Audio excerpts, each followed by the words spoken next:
Em 485 a.C., quando conquistada pelos babilônios, Israel era uma terra árida, onde os poucos camponeses que a habitavam davam duro para sobreviver. Esta era a terra que Deus havia prometido para Abraão, Isaque e Jacó, e aos seus descendentes para sempre. Toda a terra que você está vendo, darei a você, Abraão, e a sua descendência para sempre.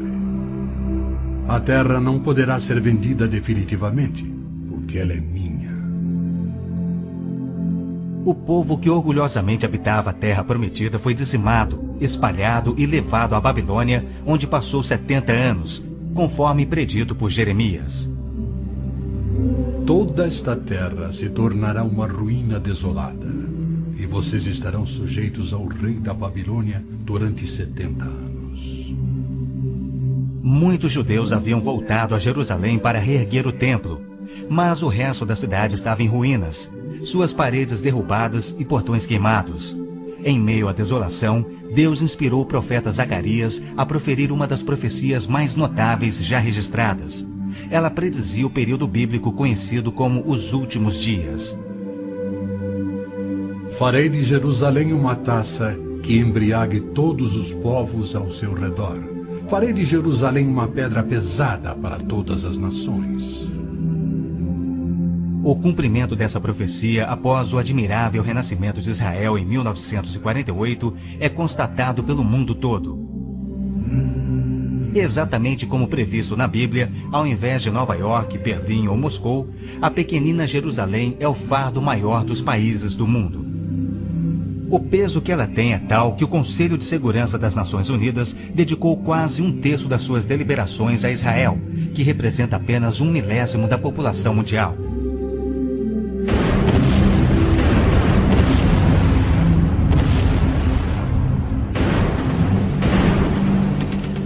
Jerusalém não seria o problema número 1 das Nações Unidas se a nação de Israel fosse facilmente intimidada, mas os seus militares são os melhores do mundo. Naquele dia farei que os líderes de Judá sejam semelhantes a um braseiro. Eles consumirão todos os povos ao redor. O Senhor protegerá os que vivem em Jerusalém.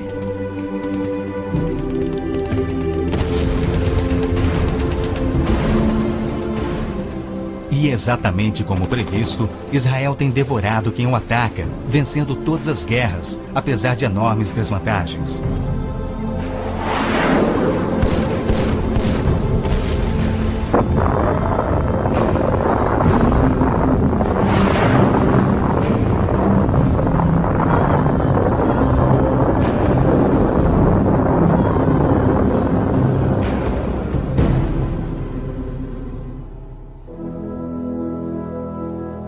O anjo Gabriel revelou a Daniel que Jerusalém seria reconstruída e que após 483 anos viria o Messias.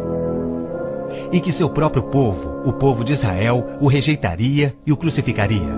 Que a cidade e o templo ficariam outra vez em ruínas. E foi assim que aconteceu. Depois o ungido será morto e já não haverá lugar para ele.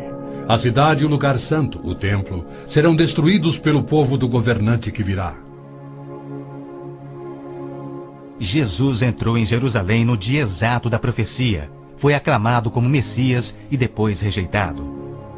Jesus mesmo profetizou: Eu lhes garanto que não ficará aqui pedra sobre pedra. Serão todas derrubadas. E serão levados como prisioneiros para todas as nações. No ano 70 DC, exatamente como Cristo previu, os exércitos romanos sob Tito saquearam Jerusalém, derrubaram o templo de Herodes e não deixaram pedra sobre pedra. Mais de 1 milhão de judeus foram mortos e o remanescente espalhado pelas nações. Vocês serão desarraigados da terra em que estão entrando para dela tomar posse.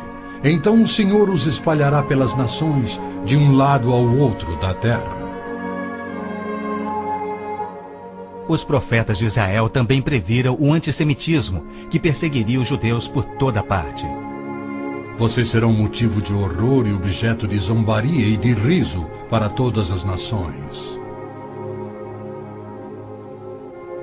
Espalhados entre as nações, Os judeus têm sido odiados, perseguidos e mortos como nenhum outro povo, enquanto a estéril terra de Israel permaneceu de luto. Após sua visita em 1867, o escritor Mark Twain escreveu: Belém, a terra em que os anjos cantaram não é habitada por criatura alguma.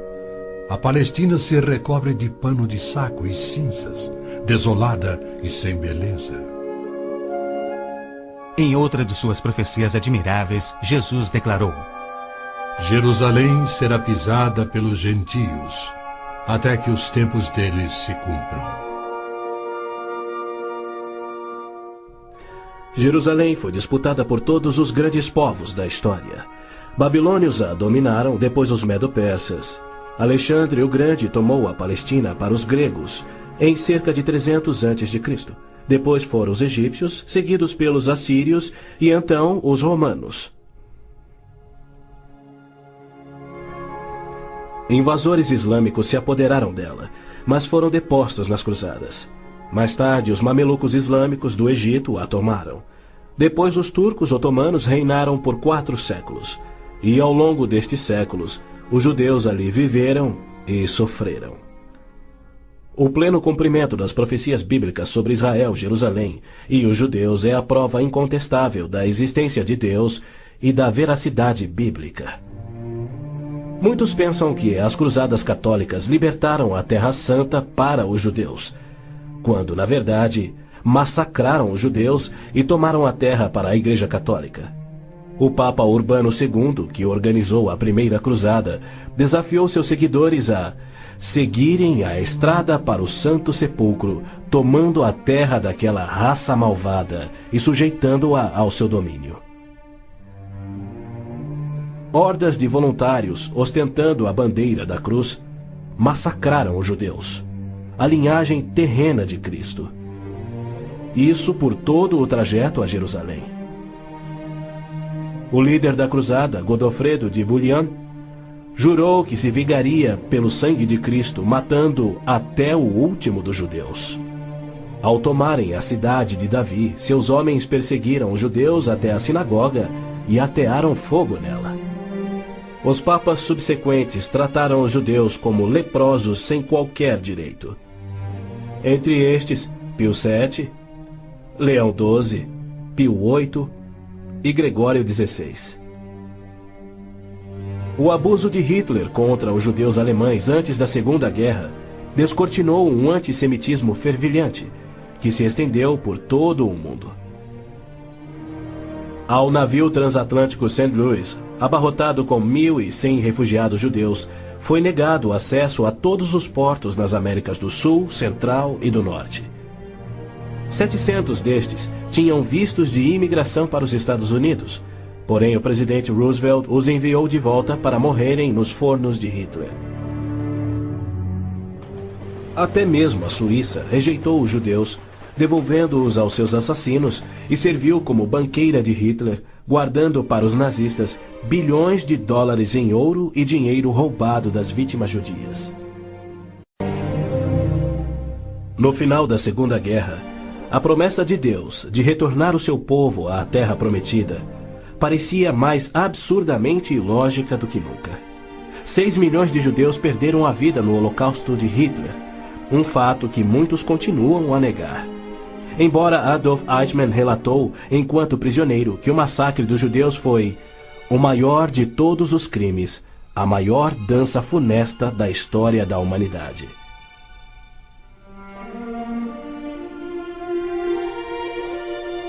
E o mais incrível é que, após a guerra, centenas dos esqueléticos sobreviventes, libertados dos campos de extermínio, foram mortos em toda a Europa. Porém, Deus não esquecera das suas promessas. De 1945 a 1948, apesar de um cruel bloqueio naval inglês, 10 navios antigos contrabandearam 70.000 sobreviventes do Holocausto para dentro da Terra Prometida.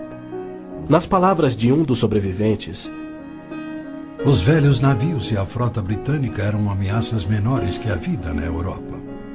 Pela primeira vez em anos tínhamos um propósito: a criação de um Estado judeu. Milhões de judeus têm voltado a Israel oriundos de mais de 100 países. A existência de Israel hoje, na Terra Prometida, é incontestavelmente uma obra de Deus. Vejam, eu os trarei da terra do norte e os reunirei dos confins da terra. Aquele que dispersou Israel o reunirá. Em novembro de 1947, as Nações Unidas adotaram a sua Resolução 181. Ela dividia a Palestina, dando 18% aos judeus e 82% aos árabes. E tornou Jerusalém uma cidade internacional que, conforme o Vaticano também insistiu, nunca poderia ter domínio judeu. O mundo árabe rejeitou esta resolução e exigiu toda a Palestina.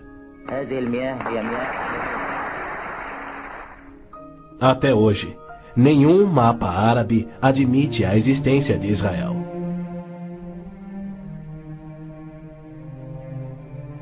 Em 14 de maio de 1948, Israel declarou sua independência. E foi imediatamente invadido por 6 nações árabes. Seus soldados eram várias vezes mais numerosos que os colonos judeus e tinham superioridade indiscutível em armas, tanques e aviões.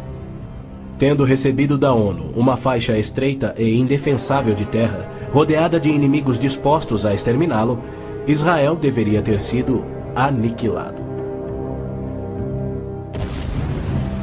Porém, para a surpresa do mundo inteiro, que torcia para os seus inimigos, os colonos israelenses derrotaram os que buscavam destruí-los, exatamente como Deus prometera. E assim tem acontecido em guerra após guerra, à medida que seus inimigos têm tentado aniquilar Israel. Sim, é isto mesmo. A aniquilação é o seu propósito declarado. Os muçulmanos têm como dever religioso a exterminação dos judeus. Eles sonham com sua destruição e promovem festividades para honrar os assassinos dos inocentes cidadãos de Israel. O fundamentalismo islâmico começa a varrer o nosso mundo. O próprio Maomé declarou: A última hora não virá antes que os muçulmanos lutem contra os judeus e os muçulmanos os matem. Mas por que a imprensa chama os terroristas muçulmanos de radicais e extremistas? Na verdade, eles apenas estão sendo fiéis ao islamismo. O Corão ordena: Não tomeis por confidentes amigos os judeus nem os cristãos. Matai os idólatras, os não muçulmanos, onde quer que os acheis. Capturai-os, acossai-os e espreitai-os. Líderes muçulmanos, religiosos e políticos ameaçam os judeus como fazia Hitler na TV, pelo rádio e alto-falantes nas ruas e nas mesquitas. Quando Gaddafi brada: a batalha de Israel será tal que Israel deixará de existir, ele fala por todos. O extermínio de Israel é transmitido aos muçulmanos desde o aleitamento. Um ministro da educação da Síria escreveu: O ódio com que doutrinamos as mentes dos nossos filhos desde o parto é sagrado. Um livro-texto de adolescentes egípcios declara: Israel não viverá se os árabes forem firmes no seu ódio. E um livro de pré-adolescentes diz: Os árabes não desistem de trabalhar em prol do extermínio de Israel. É uma loucura Israel tentar firmar acordos de paz com inimigos como estes, mas a pressão mundial o obriga a isto. Na Guerra de Yom Kippur de 1973, milhares de tanques atravessaram simultaneamente o Sinai, oriundos do Egito, e descendo o Golã a partir da Síria num ataque surpresa cuidadosamente orquestrado. As forças militares de Israel estavam todas de licença, celebrando a mais sagrada de suas festas religiosas, levando, portanto, 3 dias para que se mobilizassem. 300 mil israelenses enfrentaram 1,2 milhões de árabes. Escapando por um fio da derrota, Israel sofreu pesadas baixas. Mas, em cumprimento incontestável da admirável profecia de Zacarias, de que as tropas judias seriam como fogo que consumiria as nações vizinhas, Israel expulsou os seus inimigos. Em retaliação por ter se defendido, 61 nações romperam relações diplomáticas com Israel, enquanto nenhuma nação repreendeu os árabes por seu ataque surpresa. Este tenso e custoso estado de alerta de Israel tem sido manipulado de modo a acusá-lo de perpetrador de violência infundada contra vizinhos amantes da paz. O antissemitismo é uma força motriz da mídia mundial, que é muito influenciada pelo dinheiro do petróleo. Não se veicula nenhuma crítica aos árabes e suas repetidas ameaças de extinção de Israel. Quando Israel deportou 400 terroristas do Hamas e do Jihad Islâmico por terem matado e mutilado centenas de seus civis, foi criticado pela mídia internacional e censurado pelas Nações Unidas. Mas quando o Kuwait deportou 300 mil palestinos, em sua maioria civis inocentes, a mídia fez pouco caso e as Nações Unidas ignoraram o fato. As Nações Unidas são flagrantemente pró-árabes e contra Israel. As chamadas Forças de Paz das Nações Unidas no Líbano abrigaram terroristas da OLP, ofereceram suas instalações para treinar terroristas, forneceram equipamento militar e auxiliaram as equipes de terroristas a caminho de atacarem Israel. Quando Israel se viu pressionado a ponto de invadir o sul do Líbano para expulsar a OLP, descobriu na área das Nações Unidas estoques suficientes de armamentos para sustentarem uma invasão de 1 milhão de homens. E a maioria, incrivelmente, era avançada demais para ser operada pela OLP e era obviamente destinada a uma invasão soviética. A ONU já condenou Israel mais de 370 vezes por ter se defendido, porém nunca condenou os terroristas ou os seus agressores. 2 anos após a Olimpíada de Munique, em que a OLP assassinou 11 atletas israelenses, Arafat, o seu líder, foi convidado para falar na Assembleia Geral da ONU. E foi recebido como herói, embora clamasse pela extinção de Israel. O então secretário-geral da ONU, Boutros Ghali, declarou: Os judeus devem abrir mão de sua condição de nação e do Estado de Israel para serem assimilados como uma comunidade do mundo árabe. O Domo da Rocha, no cume do Monte Moriá, está situado no coração de Jerusalém. Esta edificação de 141 mil metros quadrados inspira paixões tão explosivas que pode ser o estopim da Terceira Guerra Mundial a qualquer instante. Foi ali que Abraão obedientemente construiu um altar e colocou sobre ele o seu filho Isaque, disposto a oferecê-lo como sacrifício a Deus. Mas Deus o impediu e proveu um carneiro para substituir a Isaque. 900 anos mais tarde, há cerca de 3.000 anos, o rei Davi comprou aquele terreno santo de Araúna, o Jebuseu, para poder edificar ali um altar a seu Deus. E foi ali que Salomão construiu o primeiro templo. Do templo judeu, destruído por 2 vezes, não resta nada. Em seu lugar se ergue o Domo da Rocha, um imenso monumento ao deus islâmico da lua, o antissemita Alá.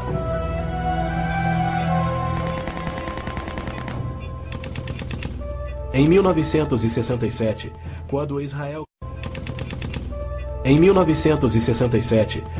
Israel capturou o leste de Jerusalém e junto com ele o Monte do Templo, isto parecia contradizer a profecia de Cristo de que Jerusalém seria pisoteada pelos gentios até a sua vinda. Mas, incrivelmente, Israel imediatamente devolveu o Monte do Templo aos cuidados do rei Hussein da Jordânia. Este, por sua vez, o confiou a Yasser Arafat e a sua OLP em 1994. Assim, o coração de Jerusalém está nas mãos de gentios e as nações dos gentios de todo o mundo exigem o controle. Uma das principais tensões no Oriente Médio, hoje em dia, é a questão do chamado povo palestino. A Organização de Libertação da Palestina, a OLP, liderada por Yasser Arafat desde 1969, alega representar os palestinos. A OLP declara: Nosso conflito com o inimigo sionista não surge em função da demarcação de suas fronteiras, mas sim da própria existência de Israel. A OLP, como todos devem saber, é uma organização islâmica de terrorismo. Ela treinou as gangues de assassinos de Idi Amin, que mataram 300 mil cristãos negros em Uganda. Na verdade, a maioria das organizações terroristas em todo o mundo foram treinadas pela OLP. Arafat cometeu seu primeiro assassinato aos 20 anos. Sob sua liderança, a OLP se tornou a maior, a mais rica, a mais violenta e a mais sangrenta das organizações terroristas já conhecidas. Em 1970, a OLP tinha 55 bases na Jordânia, e seu terrorismo contínuo contra os civis jordanianos era tão maligno que o rei Hussein a atacou com suas tropas de beduínos, e após semanas de sangrentas batalhas, expulsou a OLP para o Líbano. Ali, a OLP aniquilou as cidades cristãs de Damour, Beit Malá, Tal Abbas e outras. A mídia fez vistas grossas ao seu reinado de terror no Líbano. A imprensa internacional foi ameaçada e se manteve em silêncio. Os que ousaram divulgar a verdade tiveram mortes brutais. Larry Buckman e Sean Turan, da TV ABC, Mark Trion, da rádio belga Livre, Robert Pfeffer, da revista Der Spiegel, e outros. Cerca de 300 mil civis libaneses foram mortos e mais de 100 mil das jovens sobreviventes foram engravidadas por estupros da OLP antes que Israel a expulsasse. Porém, novamente, Israel foi censurado.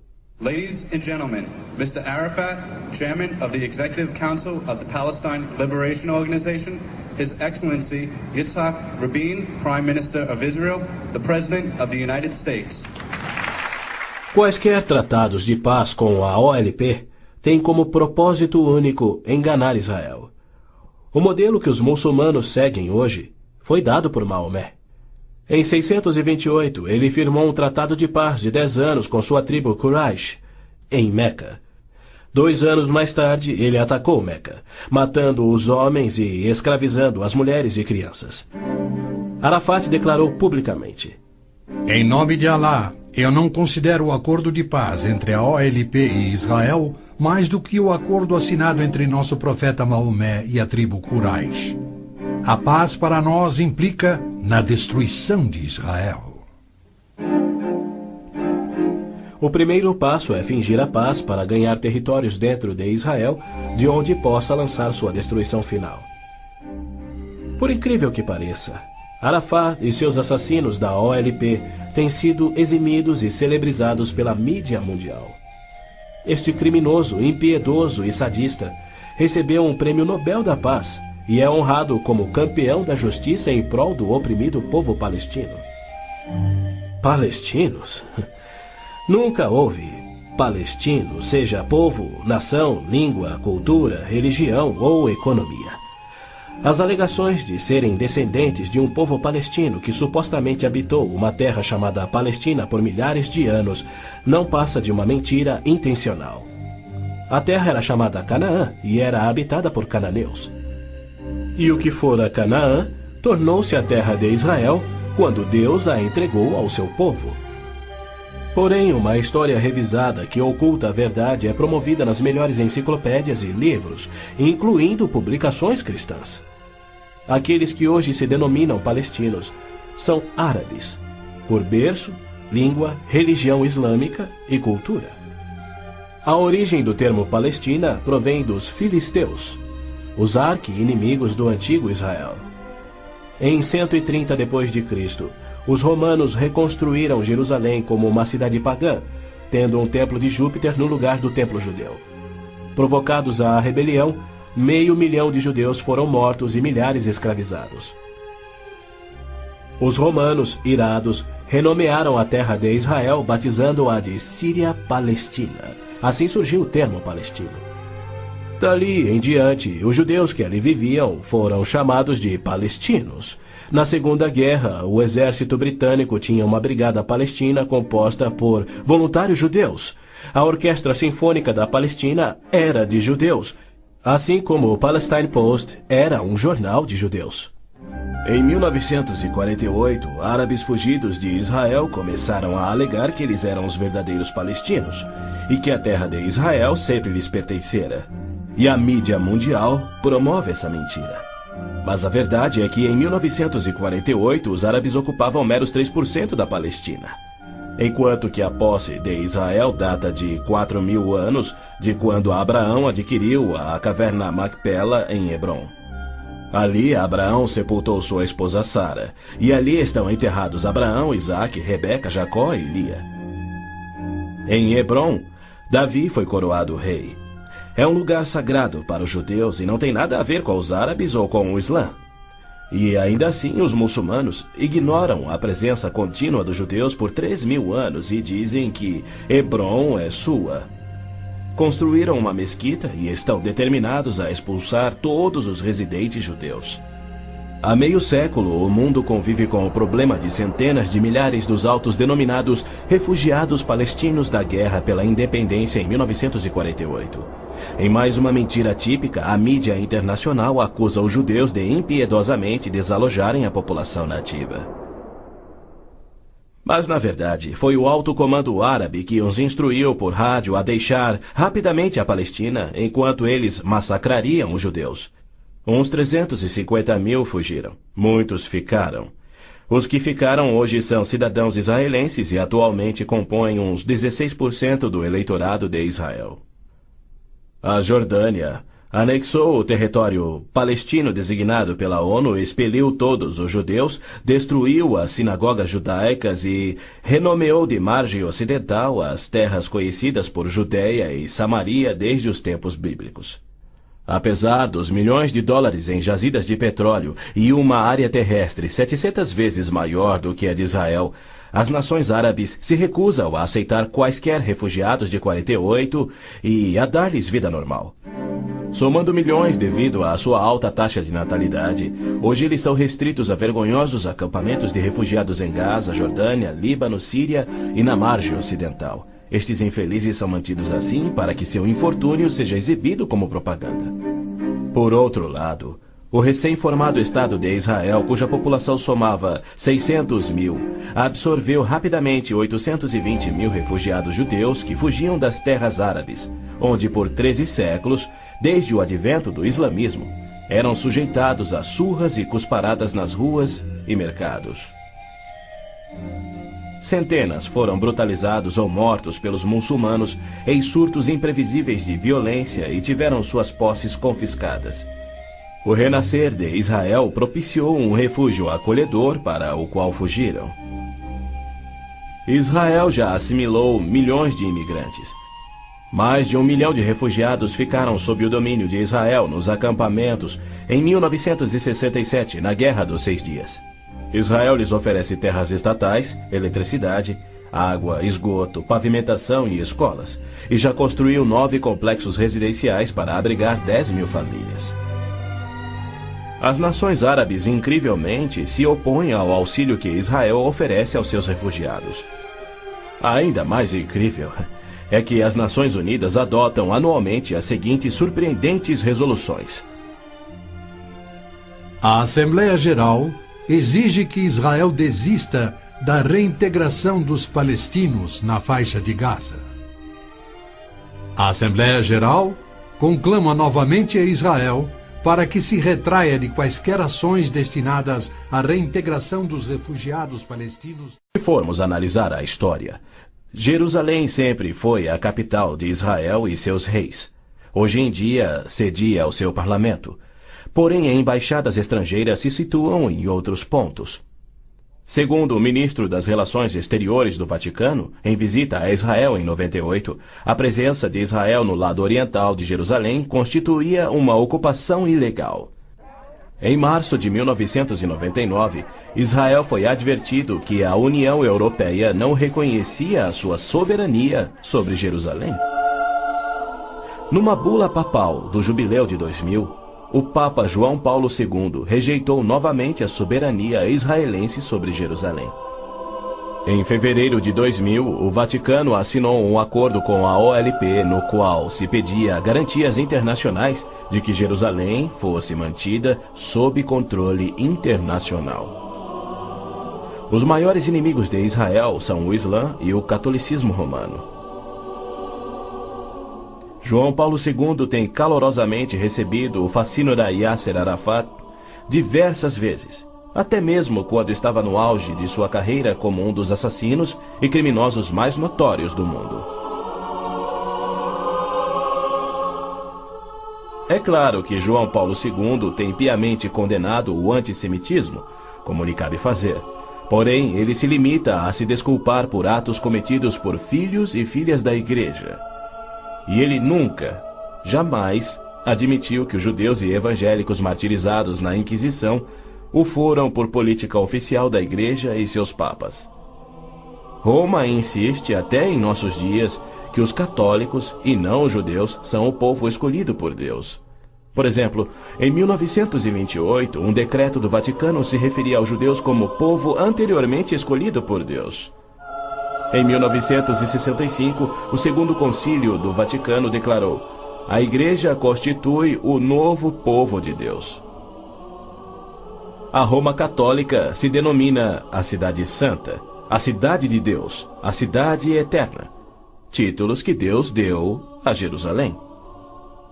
O interessante é que, ao invés de repreender Arafat por sua paixão por aniquilar Israel e suas crenças islâmicas anticristãs, o Papa aceitou seu convite para estar com ele em Jerusalém, celebrando a quem chamou de o nosso Jesus Cristo, entre aspas. Nosso Jesus Cristo? Segundo Arafat, Jesus foi um palestino que lutava contra Israel por sua liberdade, e o Papa apenas sorriu e o abençoou.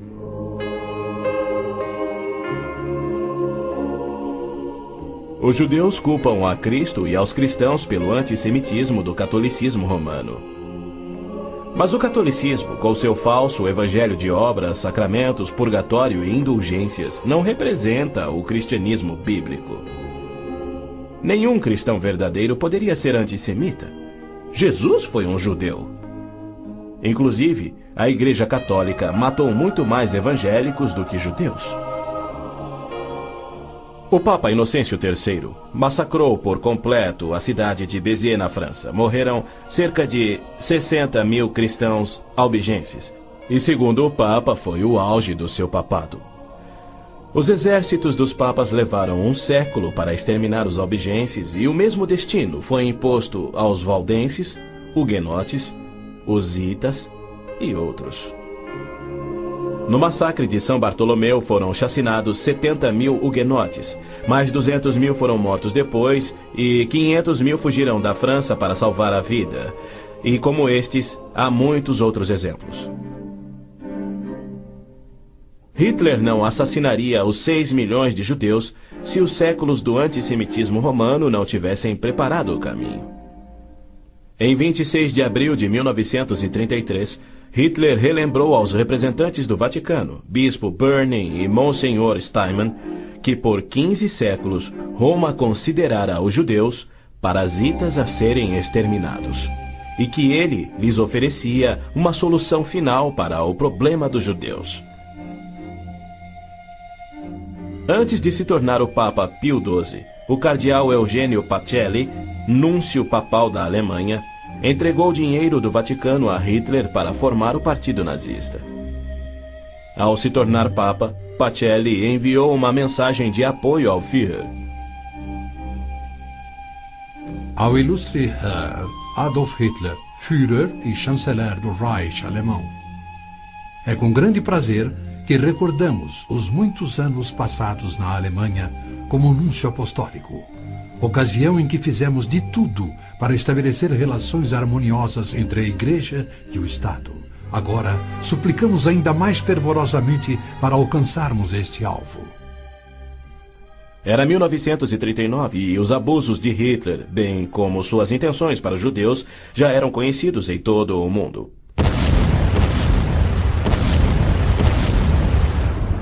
Foi em janeiro daquele ano que Hitler declarou que a guerra resultaria na, abre aspas, exterminação da raça judaica, fecha aspas. Die Völker noch einmal in einen Weltkrieg zu stürzen, dann wird das Ergebnis nicht der Sieg des Judentums sein, sondern die Vernichtung der jüdischen Rasse in Europa. Após 4 anos, em 22 de junho de 1943, enquanto pairava a fumaça de judeus incinerados nos céus da Europa, O Papa Pio XII, em contraposição à promessa de Deus, escreveu ao presidente Roosevelt tentando dissuadi-lo de tornar a Palestina em terra judia. Não existe precedente histórico para justificar o regresso de um povo a uma terra deixada 19 séculos antes. Se os hebreus desejam um lar, não seria muito difícil encontrar um território que lhes sirva melhor que a Palestina. Com o aumento da população judaica naquela região, graves novos problemas surgiriam. Sem precedente histórico, Deus o havia prometido. Pio XII nunca condenou o Holocausto em público. Tampouco buscou dissuadir Hitler do seu intento de aniquilar os judeus. Porém, ele se manifestou, de forma bem enfática, contra o regresso dos judeus à terra de Israel, que Deus lhes dera como herança eterna. Do mesmo modo, Pio X declarou em 1904: Não podemos reconhecer os judeus como povo.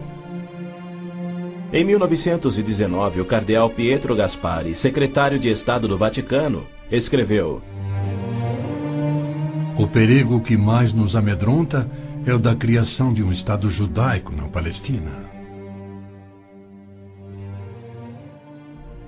E quanto ao Islã, esta religião de violência tem sempre forçado conversões pela espada. Após a morte de Maomé, a maioria dos árabes abandonou o Islã, dando origem às famosas Guerras da Apostasia. Abu Bakr, o primeiro califa a suceder Maomé, matou dezenas de milhares de ex-muçulmanos buscando reimplantar o Islã. Até o início do século VIII, os ferozes guerreiros do Islã haviam tomado a maioria do Oriente Médio, muito da África e haviam quase conquistado a Europa. A violenta natureza do Islã é vista ainda hoje em multidões bradando "Alá é grande" e infligindo terror e morte sobre os não-muçulmanos. O Islã está por trás da maior parte do terrorismo no mundo. Hoje em dia, multidões muçulmanas periodicamente massacram milhares de cristãos, queimando e saqueando as suas terras.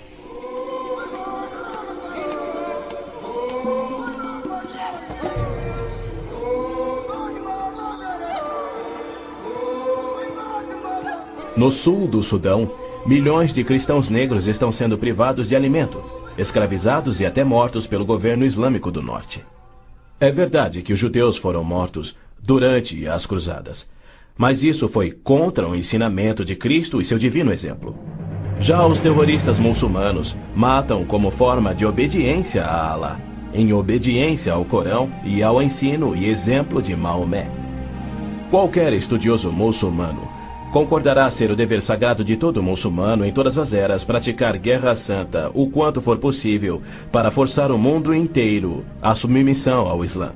O Corão mantém mais de 100 versículos sobre lutar e matar neste propósito. Porém, a mídia internacional insiste em descrever o Islã como religião pacífica. Tony Blair, o premier britânico, classificou o Islã dizendo ser sinônimo da paz, tolerância, além de uma força para o bem. Muitos políticos de destaque no Ocidente têm elogiado o Islã e seus caminhos pacíficos, e líderes religiosos também.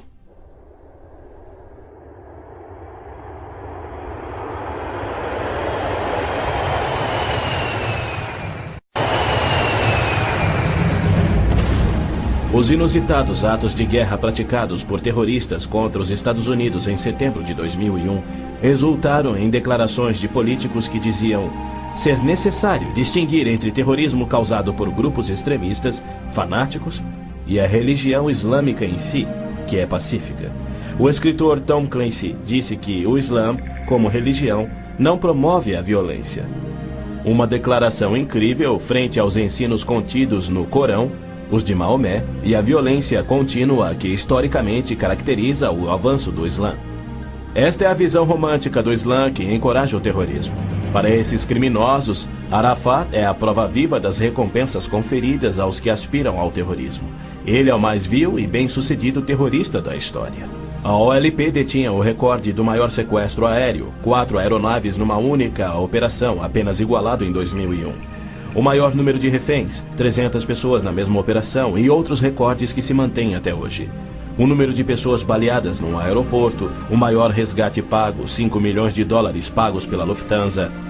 A maior diversidade de alvos, 40 aeronaves de passageiros civis, 5 navios de passageiros, 30 embaixadas ou missões diplomáticas, além de incontáveis fábricas, depósitos de combustível, etc, etc, etc. Ao invés de ser julgado como réu em corte internacional, assim como os nazistas e líderes sérvios, os sangrentos atos de Arafat atraíram a ONU, a União Europeia e incontáveis líderes políticos e religiosos para o seu lado contra Israel e lhe outorgaram o Prêmio Nobel da Paz. O que confere a pilotos habilidosos a coragem e o ímpeto de se apoderarem de jatos comerciais e arremetê-los contra edifícios civis ou militares. Ou outros que se suicidam explodindo ônibus em Tel Aviv. Somente uma coisa: a garantia islâmica do paraíso para os que morrem na jihad. Aos mártires, o Islã promete um palácio de marfim contendo 70 mansões, cada mansão contendo 70 casas e em cada casa uma cama com 70 lençóis.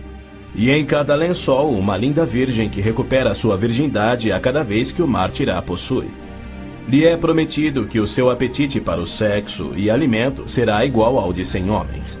Os meninos muçulmanos ouvem essa promessa desde a infância. Ela lhes confere a coragem inconsequente que os faz treinar e executar ações terroristas suicidas para infligir morte e destruição sobre os chamados inimigos de Alá.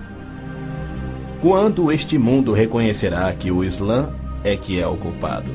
E quando os muçulmanos que desprezam o terrorismo perceberão estarem seguindo uma religião terrorista, conforme a história comprova? Os muçulmanos têm continuamente se torturado, se combatido e se matado. Nos 8 anos de guerra entre o Irã e o Iraque, foram usados milhares de toneladas de gás venenoso e as mortes somaram mais do que as da Primeira Guerra Mundial. Nos territórios da OLP tomados de Israel, não há liberdade de consciência, de expressão, de religião ou de imprensa e nem voto democrático. E isto caracteriza todos os países islâmicos. Na Arábia Saudita, no berço do islamismo, não se admitem judeus. Cidadania é privilégio muçulmano. É vedada a construção de templos que não sejam islâmicos e, segundo a lei universal do islamismo, a pena de morte é oficial e é destinada ao muçulmano que se converte a qualquer outra religião. Não se pode carregar uma Bíblia nas ruas da Arábia Saudita ou realizar estudo bíblico em seu próprio lar. Mas o Islã é a religião que mais cresce no Ocidente. Na Inglaterra, congrega-se mais em mesquitas do que em templos cristãos. Da mesma forma, muitas mesquitas nos Estados Unidos têm contato com bases secretas de treinamento terrorista para que a Jihad faça da América um país islâmico. O Islã rejeita o Deus da Bíblia e nega a divindade de Cristo ou que ele morreu por nossos pecados, alegando que um discípulo sósia tomou o lugar de Cristo na cruz e que Cristo foi levado vivo ao céu e que deverá voltar a esta terra para morrer um dia. O cristianismo deve ser subjugado pela força. O Corão diz: matai os idólatras, os não muçulmanos. Onde quer que os acheis, espreitai-os. Combatei aqueles que não creem em Alá. Observem bem, assim é o Islã.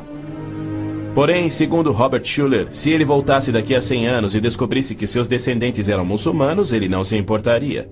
Ele pregou sua mensagem de Natal em 99 na grande mesquita de Damasco, segurando a mão do grão mufti islâmico.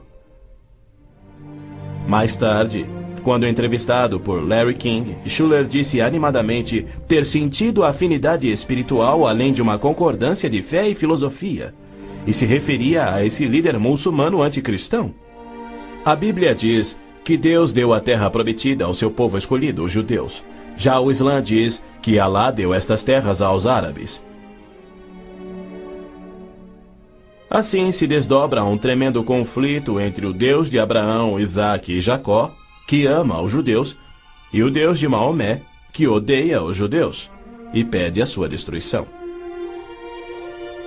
O conflito real não é entre judeus e árabes, mas entre o Deus da Bíblia cujo nome é Javé, e o Deus do Corão, chamado Alá. 12 vezes no texto bíblico Deus refere-se a si mesmo como o Deus de Abraão, o Deus de Isaque e o Deus de Jacó. Então, Javé declarou a Moisés: diga aos israelitas, o Senhor, o Deus dos seus antepassados, o Deus de Abraão, o Deus de Isaque, o Deus de Jacó enviou-me a vocês. Esse é o meu nome para sempre, nome pelo qual serei lembrado de geração em geração. É Satanás que tem inspirado 3.000 anos de antissemitismo. Se os judeus fossem destruídos, o Messias não poderia nascer. Mesmo após a vinda de Cristo, se Satanás destruísse os judeus, Javé seria um mentiroso, incapaz de cumprir sua promessa de restaurar a terra a Israel, para que dali Cristo reinasse no trono de Davi na sua segunda vinda.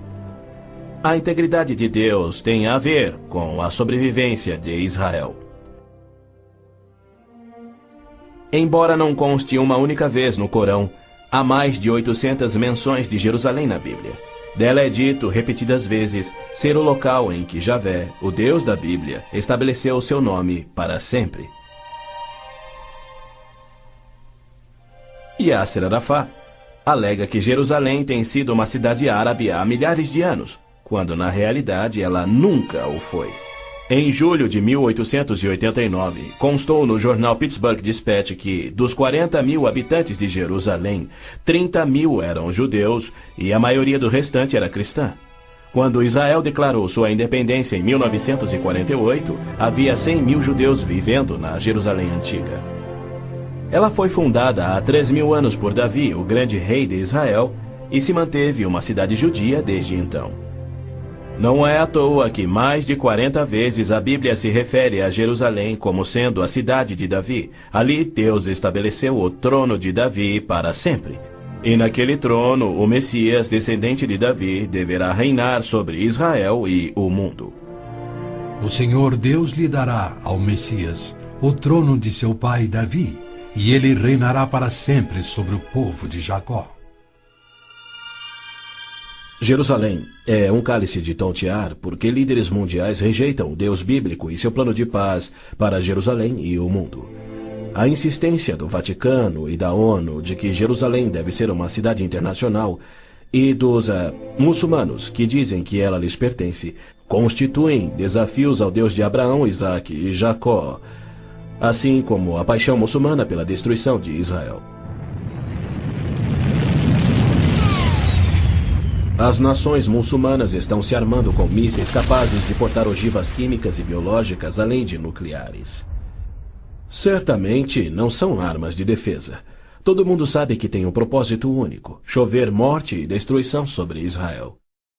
A Síria já fabricou milhares de ogivas químicas, tem vastos estoques de armas biológicas e triplicou seu poderio militar e aéreo desde a Guerra de Yom Kippur em 1973. Israel também tem armas nucleares, atualmente posicionadas em modernos submarinos, e certamente não seria vencido sem utilizá-los. Era a isto que Cristo se referia quando, numa surpreendente profecia que antevia os armamentos modernos, ele alertou sobre uma destruição tão incrível que, se ele não intervisse para interrompê-la, não restaria vida na Terra? E se aqueles dias não fossem abreviados, ninguém sobreviveria. Ninguém sobreviveria. O Armagedon é tema frequente nas profecias bíblicas. A Bíblia descreve com clareza os eventos que anteciparão o Armagedon. Milhões de judeus já voltaram a Israel depois de serem espalhados entre as nações. Eles reconstruíram Israel a partir do nada e sentem-se seguros com uma falsa paz. Com a progressão do processo dessa falsa paz, os árabes matam e queimam as casas dos árabes que suspeitam estar cooperando com Israel. Terroristas muçulmanos que matam judeus são honrados nos países árabes. Ruas e feriados recebem os seus nomes. Na virada do milênio, o Prêmio Palestino de Cultura foi outorgado a Abu Daud por seu livro no qual descreveu como planejou e executou o assassinato de 11 atletas israelenses nas Olimpíadas de Munique em 72. Ainda assim, os israelenses seguem sonhando em alcançar a paz com aqueles que juraram exterminá-los. Logo a seguir virá aquilo que Jeremias chamou de o tempo da angústia de Jacó. Exércitos do mundo, sob o anticristo, serão trazidos ao Armagedon por Javé, no intento de puni-los por terem odiado, perseguido e matado o seu povo Israel, e para disciplinar Israel por sua descrença. Você, anticristo, avançará contra Israel, o meu povo, nos dias vindouros. Trarei você contra a minha terra para que as nações me conheçam, e todas as pessoas da face da terra tremerão diante da minha presença. Reunirei todos os povos para lutarem contra Jerusalém. Depois, o Senhor sairá para a guerra contra aquelas nações. As frases "a minha presença" e "o Senhor sairá para a guerra" indicam que Deus mesmo virá salvar Israel no Armagedon. Zacarias diz: Deus virá como um homem ressurreto que foi traspassado. Este só pode ser o Messias, a quem Isaías chamou Deus poderoso, o Pai eterno. Ouça novamente as previsões dos profetas judeus sobre a rejeição do Messias, sua crucificação pelo seu povo e sua morte pelos pecados do mundo. Perfuraram minhas mãos e meus pés na crucificação. Foi desprezado e rejeitado, eliminado da terra dos viventes. Por causa da transgressão do meu povo, ele foi golpeado. Então o ungido será morto e já não haverá lugar para ele, apenas para os pecados do mundo. Em consonância com os profetas de Israel, João nos revela o Armagedon no último livro da Bíblia e nos mostra Cristo voltando do céu para destruir o anticristo, exatamente como Paulo também profetizou. Vi os céus abertos e diante de mim um cavalo branco, cujo cavaleiro se chama Fiel e Verdadeiro. Seus olhos são como chamas de fogo, e seu nome é Palavra de Deus. Então vi a besta, o anticristo, os reis da terra e os seus exércitos, reunidos para guerrearem contra aquele que está montado no cavalo e contra o seu exército. Mas a besta foi presa, e com ela o falso profeta. Os dois foram lançados vivos no lago de fogo.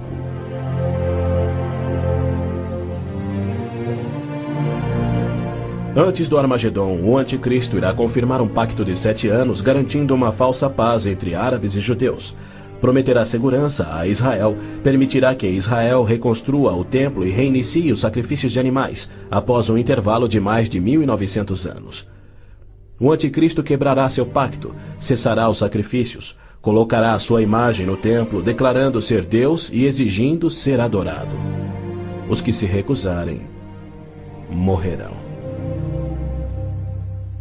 Com muitos ele fará uma aliança que durará uma semana. No meio da semana ele dará fim ao sacrifício e à oferta. Então será revelado o homem do pecado, chegando até a assentar-se no santuário de Deus, proclamando que ele mesmo é Deus. Foi-lhe dado poder para fazer que fossem mortos todos os que se recusassem a adorar a imagem. A que semana Gabriel se referia? Quando isso acontecerá?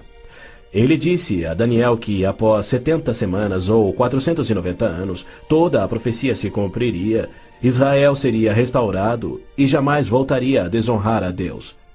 No final das primeiras 69 semanas de anos, ou seja, 483 anos, o Messias viria e seria morto. O tempo seria contado a partir da data em que o rei da Babilônia concedeu a autorização para a reconstrução de Jerusalém. A partir da promulgação do decreto que manda restaurar e reconstruir Jerusalém, até que o ungido, o líder, venha, haverá 7 semanas e 62 semanas. Neemias diz ter recebido autorização para a reconstrução de Jerusalém no mês de Nissan do 20º ano do rei Artaxerxes, ou seja, em 445 a.C. No domingo, 6 de abril de 32 DC, dia em que se completavam exatos 483 anos, hoje o chamado Domingo de Ramos, Jesus entrou em Jerusalém. Não num cavalo branco, conduzindo uma insurreição contra Roma, como os autoproclamados messias tentaram e os judeus queriam, mas num jumento, humildemente trazendo a salvação dos pecados, conforme Zacarias havia predito. Alegre-se muito, cidade de Sião. Exulte, Jerusalém. Eis que o seu rei vem a você, justo e vitorioso, humilde e montado num jumento, um jumentinho, cria de jumenta.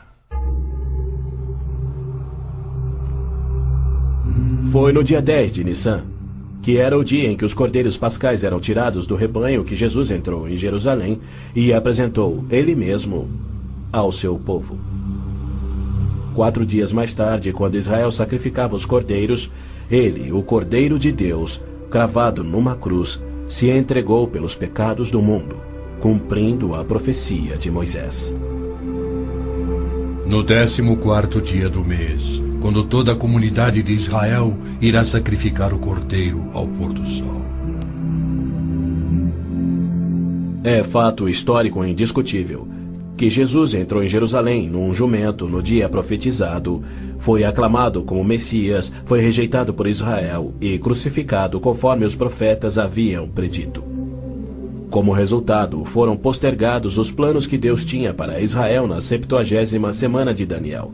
Hoje vivemos na época que Cristo chamou de Tempos dos Gentios, pois Jerusalém é uma cidade internacional dominada por não-judeus. E Cristo tem construído a sua igreja, composta tanto por judeus quanto gentios que creem em seu nome. Somente quando esta igreja for arrebatada para os céus, conforme prometido por Cristo, é que terá início a 70ª semana de Daniel.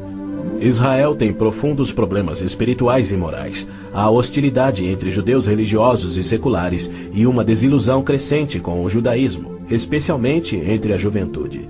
Israel sofre com drogas, pornografia, prostituição, juventude rebelde, estupros, roubos e assassinatos. Israel precisa se voltar em arrependimento para o Deus de Abraão, Isaque e Jacó. Mas os rabinos nada têm para oferecer aos pecadores arrependidos. Exatamente como Oséias profetizou, eles não fazem sacrifícios pelo pecado há 1900 anos, pois não têm um templo. Pois os israelitas viverão muitos dias sem rei e sem líder, sem sacrifício. Foi Deus quem profetizou essa condição. Por que ele permitiria que seu povo escolhido ficasse sem sacerdócio e sem templo no qual oferecer os sacrifícios pelos pecados que ele havia ordenado? Isso só faz sentido se o sacrifício de Cristo na cruz cumpriu todos os sacrifícios do Velho Testamento que já não são mais necessários. Caso contrário, Deus abandonou o seu próprio povo e todo o mundo sem recurso para o pecado. E isso ele nunca faria. As escrituras hebraicas contêm mais de 300 profecias, indicando quando e onde o Messias nasceria e como reconhecê-lo quando ele viesse.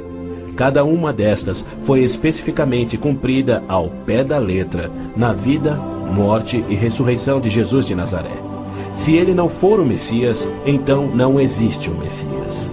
Pois foi Cristo que no dia exato, revelado pelo anjo Gabriel a Daniel, entrou em Jerusalém num jumento, foi aclamado Messias, depois rejeitado e crucificado conforme profetizado. Segundo as escrituras do próprio povo de Israel, aqueles que esperam a primeira vinda do Messias já estão atrasados em 1900 anos. A única esperança de Israel está na sua segunda vinda, e podemos ter certeza de que, havendo gerado a nação de Israel, Deus irá cumprir o seu propósito. Havendo gerado a nação de Israel, Deus irá cumprir o seu propósito. Pois ele declara: Pode uma nação nascer? Acaso faço chegar a hora do parto e não faço nascer, diz o Senhor? Acaso fecho o ventre? Tragicamente, muitos judeus só crerão no seu Messias no Armagedon. Quando Javé aparecer em pessoa para salvar Israel da destruição pelos exércitos, eles reconhecerão finalmente ser o Messias, aquele que foi traspassado e morto pelos seus pecados e que ressuscitou como o próprio Messias predito pelos seus profetas, a quem rejeitaram. Então todos os judeus ainda vivos irão crer. Mas para todos aqueles, judeus e gentios, que morrerem sem crer nele, tragicamente não restará esperança.